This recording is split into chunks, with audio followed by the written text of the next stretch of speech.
The bus stop sat at the edge of the town like a patient witness. It was nothing special, just a faded shelter made of rusted iron and cracked cement, with old posters peeling from its walls. Yet for Tunde, it became the place where life quietly changed direction. Every morning, the town woke slowly. Traders arranged tomatoes and peppers on wooden tables. Motorcycles coughed awake. Children in oversized uniforms dragged their feet toward school. And every morning, Tunde stood at that bus stop. He was 22, lean from hardship, with dreams larger than his pocket. He waited for the same bus that carried workers to nearby towns, people chasing daily survival. Tunde waited not just for transport, but for possibility. That was where he first noticed Zainab. She arrived every morning just after sunrise, carrying a small handbag and wearing the calm expression of someone who had learned patience early in life. She sold groundnuts beside the bus stop, her voice soft but steady. Groundnut, fresh groundnut. At first, they only exchanged glances, then greetings, then small talk that grew longer with each passing day. How was yesterday? Hard, but we thank God. Their conversations were ordinary, but something about them felt important. Zainab was 19. Her father had died years earlier, leaving her mother to raise 3 children alone. School ended early for her. Life had no patience for delay. Tunde, on the other hand, had finished secondary school but found himself trapped. Too educated for menial jobs, too poor for opportunities. They met in between those realities. Soon the bus stop became their meeting place, even on days Tunde didn't need to travel. He came just to see her. Sometimes they sat on the low cement edge, watching buses come and go. "Do you think life will change?" Zainab asked one evening. Tunde smiled. "It has to." They laughed softly, as if laughter itself could invite the future closer. But poverty was always listening. Tunde's mother often warned him. "Love does not feed a family," she said. Zainab heard similar words from their relatives.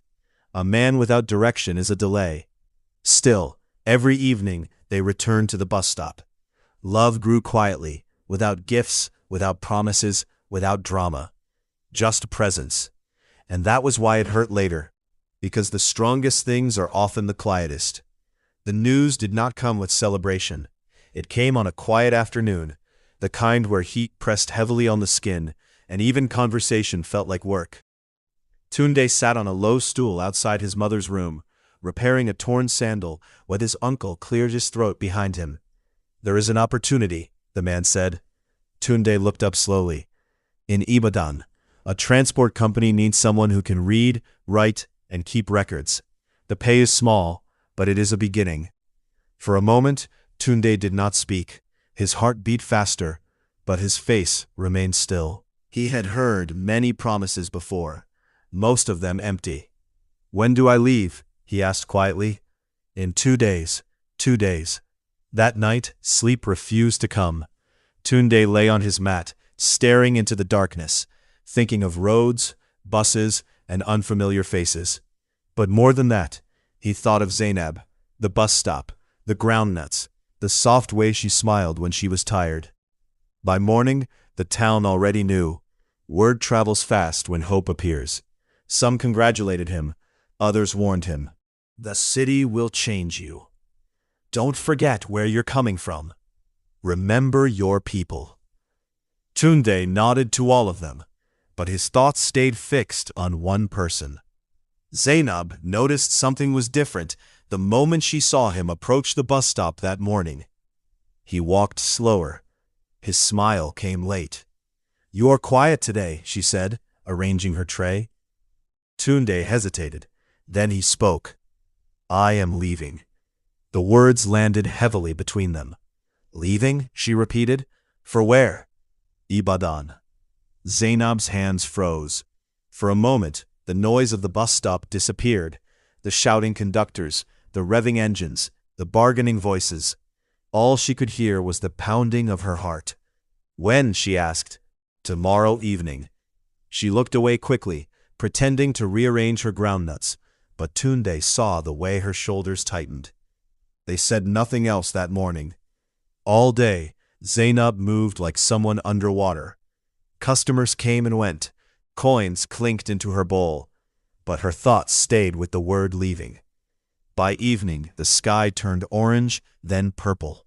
The air cooled slightly. The last bus arrived late, groaning like it was tired of carrying people's lives back and forth. Tunde returned to the bus stop. Zainab was still there. They stood facing each other, unsure of where to begin. "So," she said finally, "you are going?" "Yes." "For how long?" Tunde swallowed. "I don't know." That was the truth, and it frightened them both. They sat on the low cement edge, the same place they had shared countless quiet moments. The bus stop felt different now, like it knew something important was about to happen. "I didn't plan it like this," Tunde said. "I wanted more time." Zainab nodded. "Life does not ask us."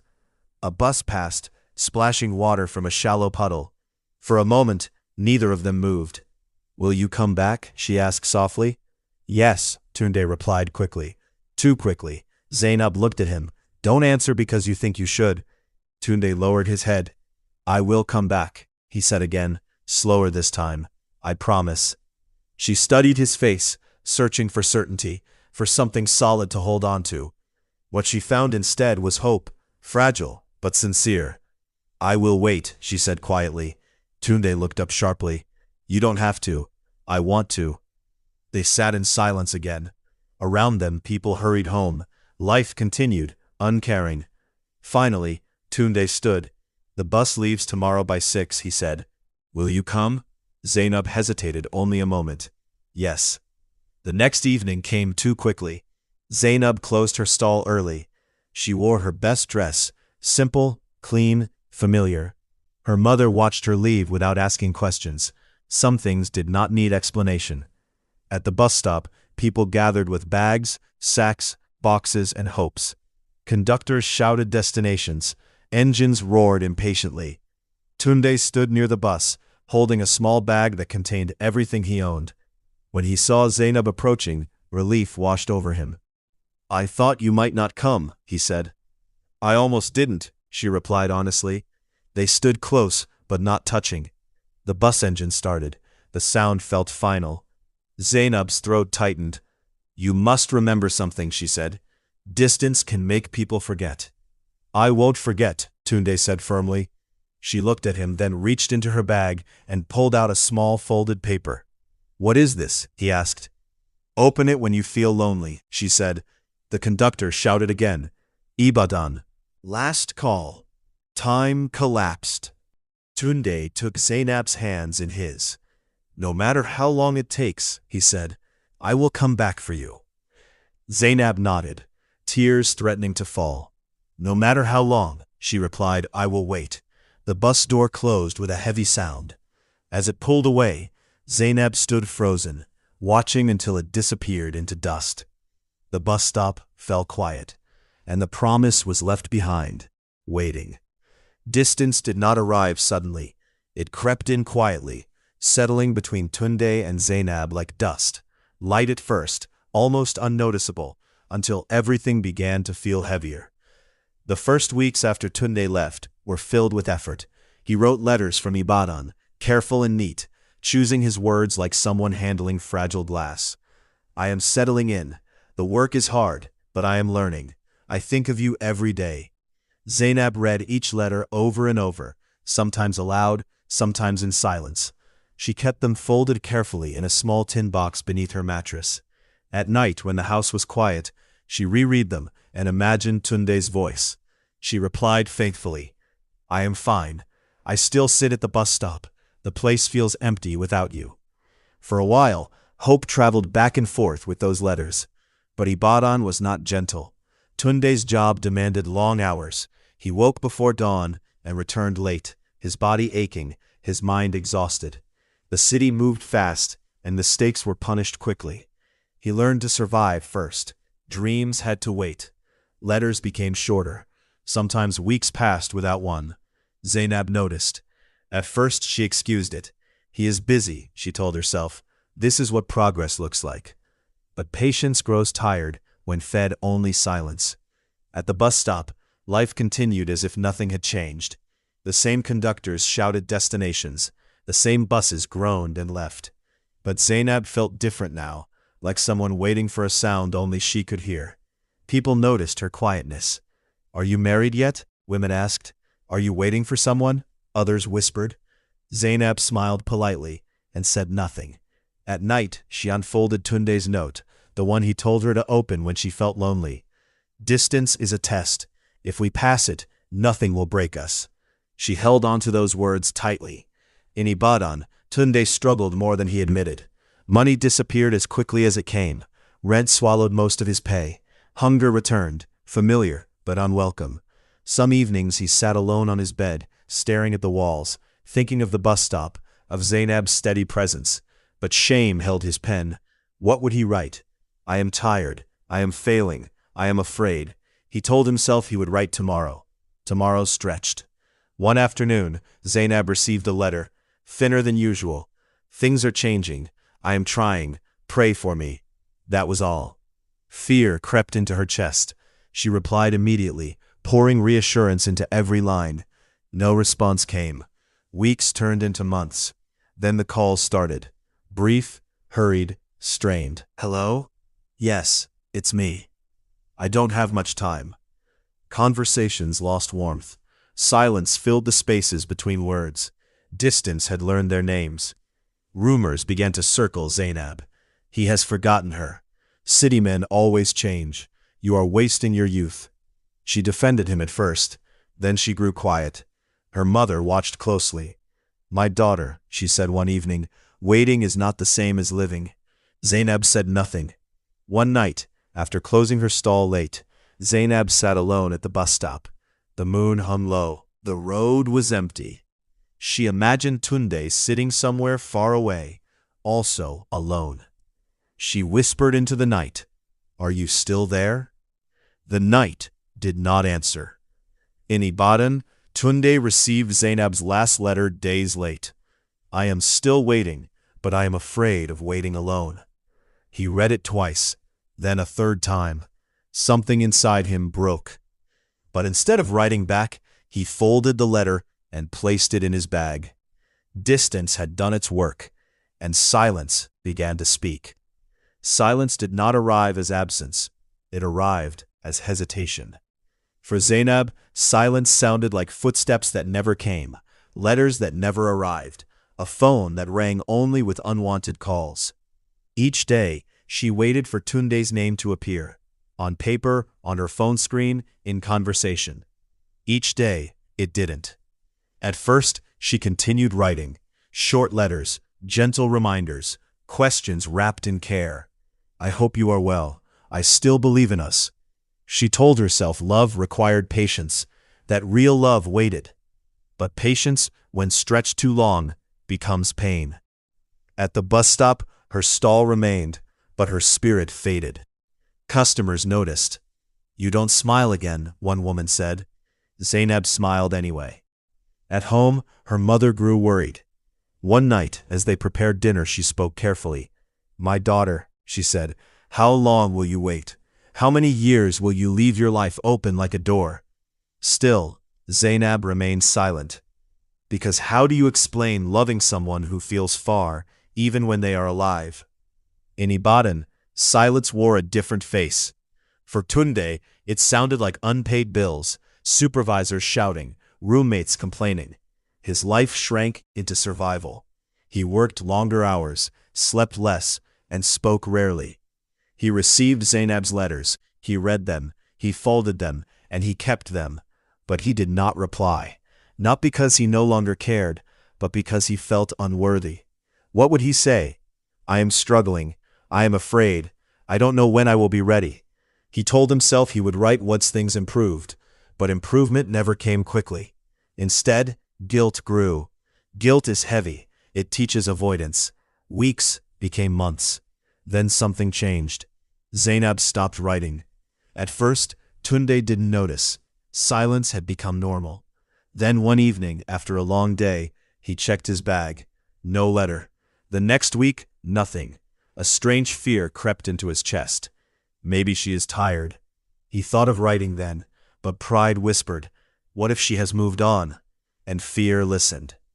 Back home, pressure surrounded Zainab like a tightening circle. Relatives began to visit. "You are not getting younger. A woman's time does not wait. There is a man who has asked about you." Zainab said no, again and again, until saying no began to cost her peace. One afternoon, a well-respected trader came to speak with her mother. He was kind, stable, present. "He will not leave you waiting," her mother said softly. That night, Zainab cried alone. She went to the bus stop long after dark, sat on the cold cement, and waited. Not for a bus, but for clarity. She pulled out Tunde's old note, its edges worn. "Distance is a test," she whispered. "How long is the test?" There was no answer. In Ibadan, Tunde finally decided to call. The phone rang, once, twice, no answer. He tried again later. Nothing. Panic rose. Days passed before he tried again. When the call finally connected, Zainab's voice sounded distant, polite, guarded. "Yes? It's me," Tunde said quickly. You didn't call," she said calmly. He swallowed. "It's okay," she interrupted. "I understand." Her understanding frightened him more than anger would have. "I'm still here," he said. Zainab paused. "I don't know where here is anymore," she replied. They ended the call quietly. That night, both stared at the ceiling in different cities, hearts heavy with words unsaid. Silence had replaced love, not with hatred, but with exhaustion. And life, impatient as ever, prepared to move on. Life does not announce when it is tired of waiting. It simply moves forward. For Zainab, the shift happened quietly, on an ordinary morning when she woke up and realized she was exhausted, not from work, but from hope. She sat on the edge of her bed, listening to her mother move around the house, and felt something inside her settle. Not peace, acceptance. That day at the bus stop, she sold her groundnuts without thinking of Tunde. The realization frightened her. Have I finally stopped waiting? At home, the conversation returned. Calm, deliberate, unavoidable. "The man will come again," her mother said gently. "You don't have to decide today." Zainab nodded. But she knew. The man's name was Sadiq. He was a trader who traveled often but returned faithfully. He spoke little, but his presence was steady. He did not promise the future. He offered stability. Everything Tunde had once promised from a distance. Zainab asked for time. Time was given. In Ibadan, Tunde's life finally began to shift, but not in the way he expected. A new supervisor noticed his diligence. Responsibilities increased. Small recognition followed. For the first time in months, Tunde felt hope stir again, and with hope came regret. He thought of Zainab constantly. I should have written. I should have called. He planned his return carefully, not forever, just a visit, to reassure her, to prove he had not forgotten. He imagined the bus stop reunion, her smile, her forgiveness, but life had moved. Back home, pressure closed in. Zainab's relatives insisted. Her mother pleaded, not out of cruelty, but concern. "Waiting is also a decision," her mother said, "and it has a cost." Zainab understood. On the night before Sadiq returned with his family, Zainab went to the bus stop alone. The place was quiet, washed in moonlight. She sat on the cement edge, where she and Tunde had made their promise. She spoke softly, as if he were there. I waited. Tears fell freely. I waited as long as I could. In Ibadan, Tunde boarded a bus home 2 days later. The journey felt hopeful, the road familiar. He rehearsed his words. I am here now. I never stopped loving you. But when he arrived, whispers greeted him. She is getting married. The preparations have started. The words hit like cold water. He rushed to the bus stop. It was empty. Only memory waited. Life had not waited. The city does not steal loudly. It takes quietly, piece by piece, until you look back and realize something important is missing. For Tunde, standing in his hometown again felt unreal. The streets were the same, the air familiar, yet everything felt smaller. Or maybe he had grown heavier. He walked slowly, asking questions he already feared the answers to. Yes, she is getting married. No, she didn't say much. Yes, it's happening soon. Each response cut deeper. That evening, Tunde sat alone in his mother's compound, staring at the ground. His mother watched him from a distance, recognizing the look on his face, the look of a man who had lost something without realizing when. "You should eat," she said softly. He shook his head. Later that night, he walked through the town, memories pulling him toward the bus stop like a magnet. When he arrived, the place was empty, silent except for the chirping of insects. He sat where he and Zainab once sat. And the city finally spoke. Ibadan had given him experience, resilience, and survival. But it had taken time. The one thing love does not forgive easily. He remembered the letters he didn't write, the calls he delayed, the pride that convinced him silence was strength. In the city, he had learned to endure hunger, stress, and humiliation. But he had never learned how to endure distance in love. He realized something painful. He had waited for the right time to love properly, and the right time had passed. The next morning, he asked to see Zainab. People hesitated. "She is busy with preparations."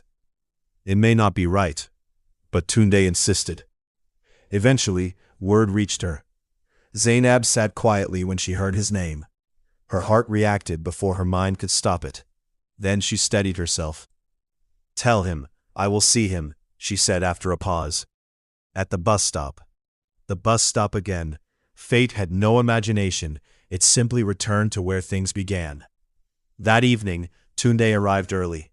He stood nervously, hands clasped, rehearsing apologies that felt too small. When Zainab appeared, dressed simply, his chest tightened.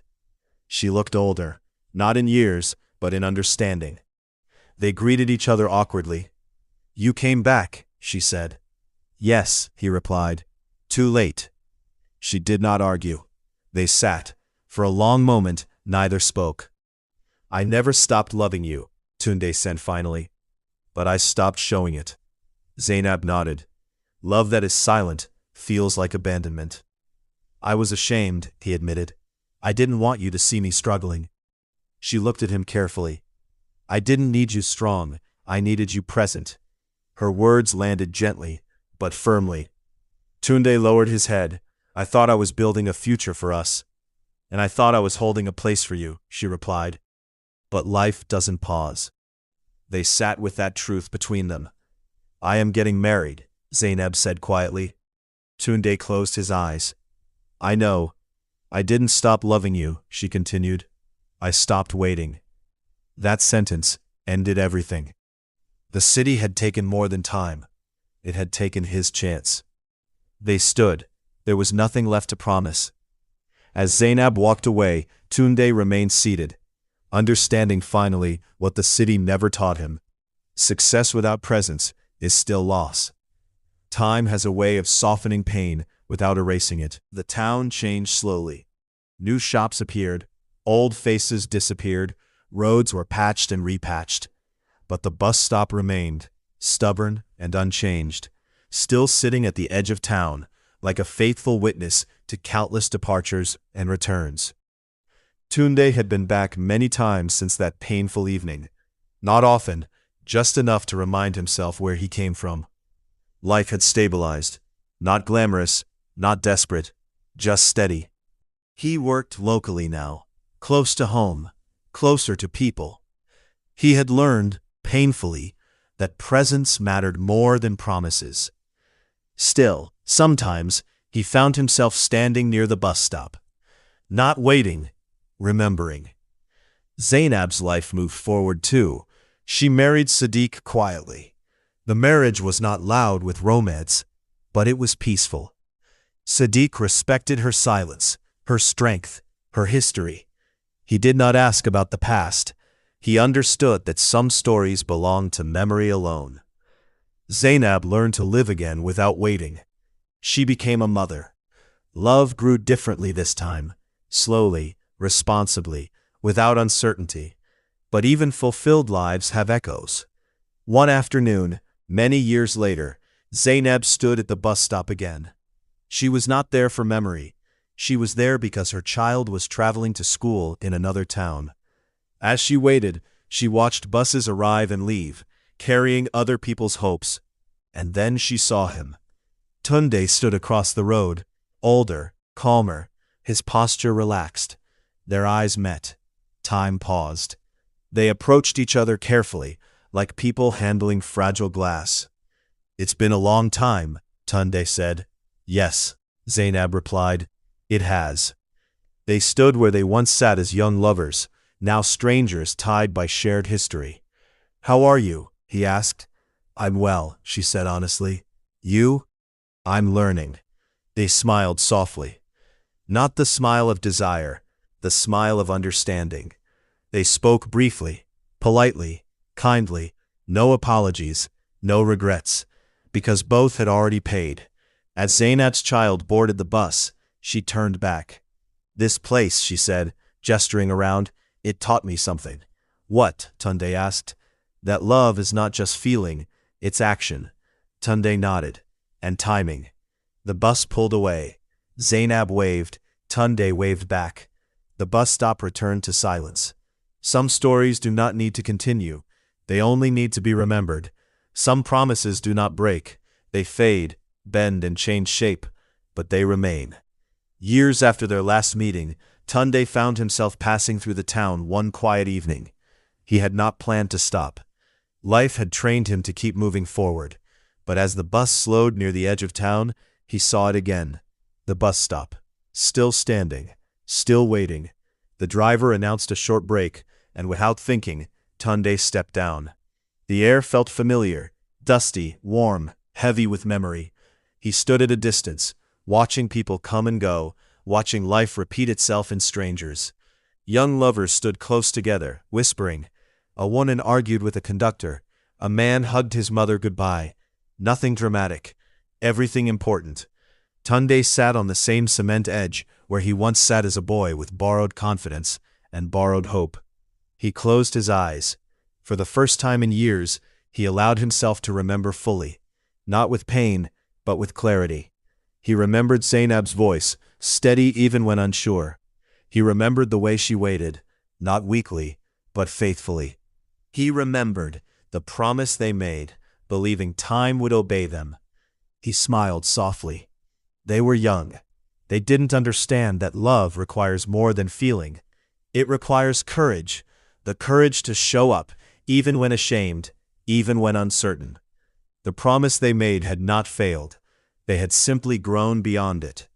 Across town, Zainab also remembered. Not often, but sometimes. When her children slept and the house grew quiet, she thought of the girl she used to be. The girl who believed waiting was proof of love. The girl who sat at a bus stop every evening, trusting silence. She did not regret her life. She was content. But memory, like truth, does not disappear just because we are happy. She had learned something important, something she would later teach her daughter. Never wait so long that you forget to live. That evening, as Tunde prepared to board the bus again, he noticed a young man pacing nervously near the road.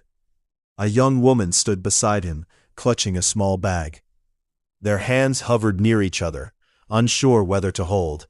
The scene felt familiar. The bus arrived. The young man turned to the woman. "I'll come back," he said quickly.